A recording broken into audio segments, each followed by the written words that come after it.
हाजी सबू सिद्दीक ने अपनी शुगर फैक्ट्री पूरी तरह से बंद कर दी। ये फैक्ट्री इतनी बड़ी थी कि इसके जरिए बनाई गई शुगर पूरे इंग्लैंड में इस्तेमाल की जाती थी। बहुत कम लोग जानते हैं कि बाटा कंपनी भी मुसलमानों की थी, जिसे असहयोग आंदोलन के दौरान एक अंग्रेज ने खरीद लिया था। आपको ये जानकर शायद हैरानी हो कि भगत सिंह का केस लड़ने वाला शख्स भी एक मुसलमान था। बैरिस्टर आसिफ अली ने भगत सिंह का केस तब लड़ा जब कोई भी भगत सिंह का साथ देने को तैयार नहीं था। इंकलाब जिंदाबाद का नारा देने वाले हसरत मोहानी भी एक मुसलमान थे। उन्होंने ही भारत की आजादी की रूपरेखा तैयार की थी। इतिहासकारों के मुताबिक 1857 में होने वाले विद्रोह में 50,000 उलमाओं को फांसी दी गई और लाखों मुसलमान सरेआम कत्ल कर दिए गए। 1857 में दिल्ली से लेकर कलकत्ता की रोड पर ऐसा कोई पेड़ नहीं था जिस पर मुस्लिम उलमाओं की लाशें न टंगी हो। मुसलमानों ने ही भारत की आजादी के लिए पहली जंग लड़ी। मैसूर के सुल्तान हैदर अली और उसके बेटी टीपू भारत की आजादी के लिए शहीद होने वाले पहले शासक थे। मशहूर क्रांतिकारी अशफाकुल्लाह खान सबसे कम उम्र में फांसी पाने वाले भारत के पहले व्यक्ति थे। बहुत कम लोग जानते हैं कि जय हिंद का नारा एक मुसलमान आबिद हसन सफानी ने दिया था। ये नारा आज भी भारतीय सेना और शासकीय प्रणाली में सम्मान स्वरूप इस्तेमाल किया जाता है। तिरंगे का निर्माण करने वाली सुरैया तैयब जी भी एक मुसलमान थी। उन्होंने ही भारत के राष्ट्रीय ध्वज को वर्तमान रूप दिया था। कानपुर में पैदा होने वाले अजीमुल्लाह खान ने ही मादरे वतन भारत की जय का नारा दिया था, जिसमें बाद में कुछ सांप्रदायिक लोगों ने माता शब्द को जोड़ दिया। आपको ये जानकर शायद हैरानी हो कि भारत का पहला राष्ट्रीय गीत अजीमुल्लाह खान ने ही लिखा था। बहुत कम लोग जानते हैं कि मौलाना कासिम नानोतवी ने दारुल उलूम देवबंद की स्थापना अंग्रेजों को भारत से निकालने के लिए की थी। इस मदरसे का मकसद देश में ऐसे नौजवानों को पैदा करना था जो भारत की आजादी में योगदान दे सकें। रेशमी रुमाल आंदोलन की शुरुआत करने वाले मौलाना महमूदुल हसन और मौलाना उबैदुल्ला सिंधी दारुल उलूम देवबंद के ही छात्र थे।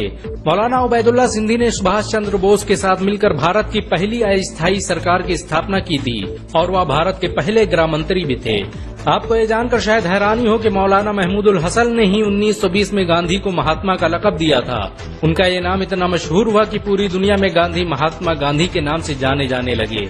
महमूदुल हसन ने ही हकीम अजमल खान के साथ मिलकर 1920 में जामिया मिलिया इस्लामिया यूनिवर्सिटी की स्थापना की थी, ताकि भारतीय शिक्षा तंत्र को अंग्रेजों के चंगुल से आजाद करवाया जा सके। आपको ये जानकर शायद हैरानी हो कि काला पानी जैसी दर्दनाक सजाओं को पाने वाले 90% से अधिक लोग मुसलमान थे। अंडमान निकोबार में आज भी सबसे ज्यादा कब्रें मुसलमानों की हैं। मुसलमानों के अलावा दूसरे लोगों ने काला पानी से बचने के लिए न सिर्फ माफीनामे लिखे बल्कि अंग्रेजों की मुखबिरी भी की। मुसलमानों ने ही अंग्रेजों के खिलाफ सबसे पहले हथियार उठाए। 1772 में शाह अब्दुल अजीज ने अंग्रेजों के खिलाफ फतवा देते हुए ऐलान किया कि अंग्रेजों की गुलामी हराम है और हर मुसलमान पर फर्ज है कि वो अपने मुल्क और देश की आजादी के लिए खुद को कुर्बान कर दे। 1857 में होने वाले विद्रोह की प्लानिंग एक मुसलमान मौलवी अहमदुल्ला शाह ने की थी। वो भारत के अकेले इंसान थे जिन पर अंग्रेजों ने 50,000 रुपए का इनाम रखा था। यह रकम इतनी बड़ी थी कि राजा जगन्नाथ ने पैसों की लालच में आकर अहमदुल्ला शाह की मुखबरी कर दी और अंग्रेजों ने उन्हें शहीद कर दिया। बहुत कम लोग जानते हैं कि 1857 में शहीद होने वाले 90% लोग मुसलमान थे। जालियांवाला बाग में जनरल डायर की गोलियों का निशाना बनने वाले अधिकतर लोग भी मुसलमान थे। भारत की आजादी का नेतृत्व करने वाले संगठन इंडियन नेशनल कांग्रेस के 9 से अधिक प्रेसिडेंट मुसलमान रहे। गांधी जी ने अफ्रीका में जहां वकालत की पढ़ाई की, वो कॉलेज भी एक भारतीय मुसलमान का था और वह जब भारत में आए तो उन्होंने आजादी के लिए अली ब्रदर्स के साथ काम करना शुरू किया, जो कि मुसलमान थे। बहुत कम लोग जानते हैं कि 1921 में केरल के मुसलमानों द्वारा अंग्रेजों के खिलाफ लड़ी गई जंग में 3000 से अधिक मुसलमान शहीद हुए थे और 50,000 मुसलमानों के जेल में कैद कर दिया गया था। ये आंदोलन मोपला मुस्लिम आंदोलन के नाम से जाना जाता है। 1942 में शुरू हुए भारत छोड़ो आंदोलन की रूपरेखा मौलाना अबुल कलाम आजाद ने तैयार की थी। संविधान निर्माता डॉक्टर भीमराव अम्बेडकर को पहचान दिलाने में मुसलमानों का बड़ा योगदान रहा है। 1946 में जब भीमराव अम्बेडकर दलित होने की वजह से इलेक्शन हार गए तो बंगाल मुस्लिम लीग ने उन्हें मुस्लिम इलाके से इलेक्शन लड़ने की दावत दी। इस तरह भीमराव अम्बेडकर संविधान सभा का हिस्सा बन सके। अगर मुसलमान भीमराव अम्बेडकर को इलेक्शन न जिताते तो उन्हें कभी भारत के संविधान को लिखने का मौका न मिलता।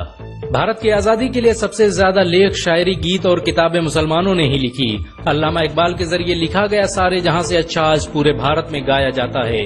आपको ये जानकर शायद हैरानी होगी कि देश के लिए शहीद होने वाला पहला पत्रकार मौलाना मीर बाकर एक मुसलमान था। भारत की आजादी के लिए मुस्लिम राजाओं और महाराजाओं ने अपने खजाने खोल दिए। कोलकाता के हाजी उस्मान सईद ने अपना सब कुछ भारत की आजादी के लिए कुर्बान कर दिया। हाजी उस्मान की अमीरी का अंदाजा इसी बात से लगाया जा सकता है कि 1920 तक कोलकाता में बनने वाला हर स्कूल और हर बड़ी बिल्डिंग उन्हीं की थी।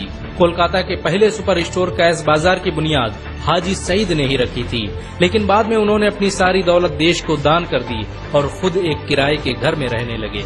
अमीर हमजा और अब्दुल हबीब यूसुफ मरफानी जैसे मुसलमानों ने अपनी अरबों रुपये की संपत्ति देश की आजादी के लिए कुर्बान कर दी।